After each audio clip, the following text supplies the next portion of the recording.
जय माता की साथियों, माँ भजन माला की छोटी सी बात में मैं नीतू सिंह आप सभी का बहुत बहुत अभिनंदन करती हूँ। आज मेरे वीडियो का टॉपिक है पूर्णिमा व्रत का महत्व।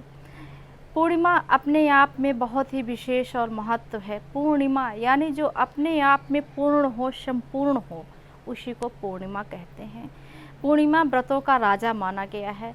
अब आप कहेंगे कि क्या जो व्रत हम रहते हैं वो संपूर्ण नहीं है, वो विशेष नहीं है? तो ऐसा नहीं है, वो भी व्रत बहुत महत्वपूर्ण है, वो भी बहुत विशेष है। पर पूर्णिमा क्यों विशेष है ये मैं आपको बताती हूँ। पूर्णिमा एक ऐसा व्रत है जिसमें सभी देवी देवताओं की आप पूजा कर सकते हैं। जो भी आपके इष्ट हैं, चाहे वो देवी हों या कोई भगवान हो, आप उनकी पूजा निसंकोच कर सकते हैं।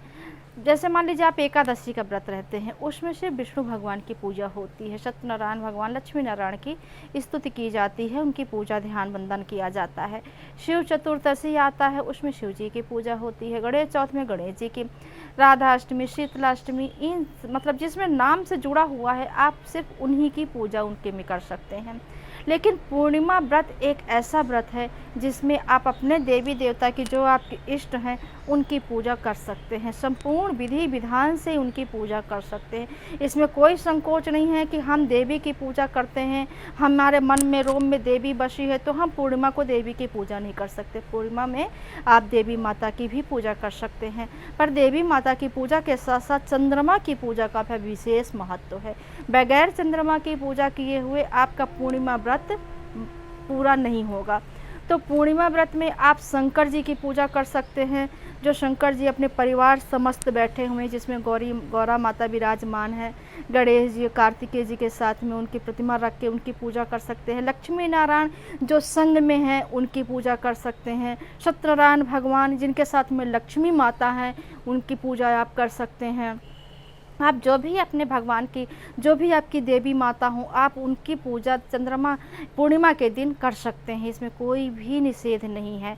और लेकिन हाँ, पूर्णिमा के दिन चंद्रमा की बिना पूजा किए हुए आपका व्रत पूर्ण नहीं होता है। तो जो भी आपके हैं, मान लीजिए जैसे आप थोड़ी देर के लिए शंकर जी की पूजा कर रहे हैं, आप शंकर जी की पूजा कर सकते हैं। एक कलश बना लीजिए और एक मंडप बना लीजिए, उसमें भगवान शिव को परिवार सहित विराज दीजिए, उनकी विधिवत पूजा करिए और फिर उसके बाद आप चंद्रमा की पूजा करिए। बगैर चंद्रमा की पूजा किए हुए ये व्रत पूर्ण नहीं होता है। चंद्रमा जो पूर्णिमा के दिन एक संपूर्ण आकार में प्रकट होते हैं। आप देखेंगे कि शुक्ल पक्ष 15 दिन जो चंद्रमा के दर्शन होते हैं, उसमें चंद्रमा की कभी कभी कांति थोड़ा कम होती है, कभी वो आधे होते हैं, कभी वो छोटे आकार के होते हैं, जल्दी निकल आते हैं। पर पूर्णिमा के दिन चंद्रमा को आप देखेंगे कि वो संपूर्ण आकार में आते हैं, बड़े आकार में आते हैं और बहुत तेज और कांतिमय रूप में आते हैं।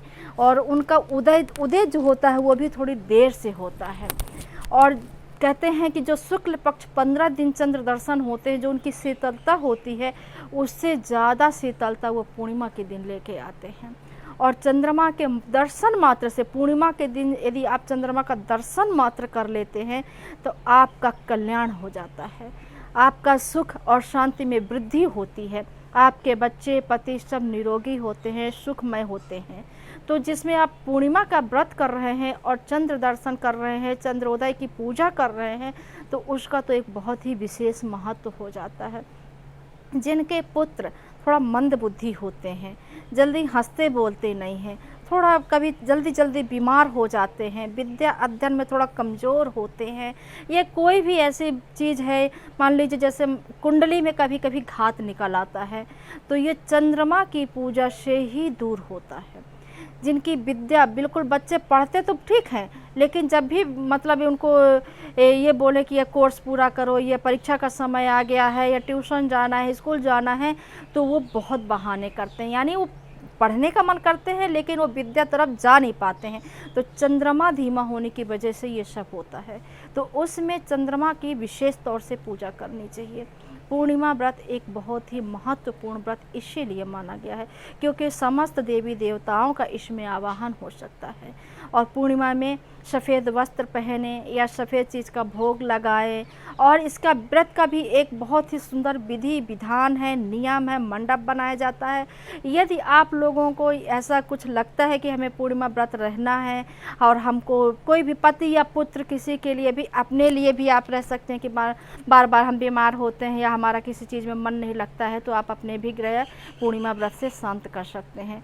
तो यदि आपको ऐसा लगता है कि इसका व्रत कैसे किया जाता है और इसकी पूजा की विधि क्या है, तो आप मुझे कमेंट करके बताइएगा। मैं आपको ज़रूर अच्छे से संपूर्ण वीडियो बनाकर दिखाऊंगी कि उसमें कैसे पूजा किया जाता है और कैसे आप उसका व्रत धारण कर सकते हैं। फिर आते हैं हम अपने पूर्णिमा पूजा में। तो चंद्रमा को दूध का अर्घ जरूर देना चाहिए। मैं और जो नियम हैं दूसरी वीडियो में बताऊंगी, पर इसमें इतना बताना विशेष है कि यदि आप पूर्णिमा व्रत रह रहे हैं तो उसमें दूध का, कच्चे दूध का अर्घ जरूर दें। और मान लीजिए किसी कारणवश आपको कच्चा दूध नहीं मिल रहा है तो दूध होता है, आप पके हुए दूध को ठंडा करके अर्घ दे सकते हैं। तो कच्चे दूध का अर्घ और दूध की ही बनी हुई चीज़ आप चंद्रमा को भोग लगाएं और चंद्रमा के दर्शन करें, उनकी पूजा विधि से करें और फिर अपने देवी देवताओं की भी पूजा करें साथ में। इसमें कोई संकोच नहीं है, कोई भी बात की इसमें विचार बिल्कुल मत करिएगा आप कि हम देवी की पूजा करते हैं तो चंद्रमा के साथ उनकी नहीं कर सकते। चंद्रमा की बल्कि अकेले पूजा नहीं करनी चाहिए, चंद्रमा के साथ कोई ना कोई आप अपने इष्ट देवी देवताओं को जरूर रखिए। बहुत लोग तो होते हैं जो कुल देवी देवताओं की ही मात्र पूजा करते हैं, वो और किसी देवी देवताओं की पूजा नहीं करते हैं। अपना नियम बना लेते हैं कि हमारे यहाँ जो कुल देवता हैं हम सिर्फ उन्हीं की पूजा करते हैं, हमारे यहाँ जो कुल देवी है हम सिर्फ उन्हीं की पूजा करेंगे। तो आप उनके पूजा के साथ में भी चंद्रमा की पूजा कर सकते हैं। चंद्रमा यानी सारे ग्रहों को शीतल करने वाला, संपूर्ण प्रकाशमान, कांतिमान, शीतलता प्रदान करने वाला पूर्णिमा व्रत का बहुत महत्व है।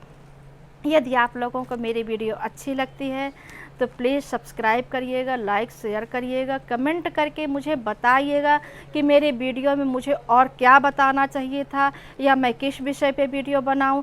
या फिर आपको ऐसा लगता है कि हम व्रत नहीं रह सकते हैं तो क्या पूर्णिमा का हम सिर्फ पूजा कर सकते हैं, तो कर सकते हैं और कैसे कर सकते हैं आप कमेंट करिएगा। मैं ज़रूर बताऊँगी कि आप व्रत के बिना भी पूर्णिमा की पूजा कैसे कर सकते हैं।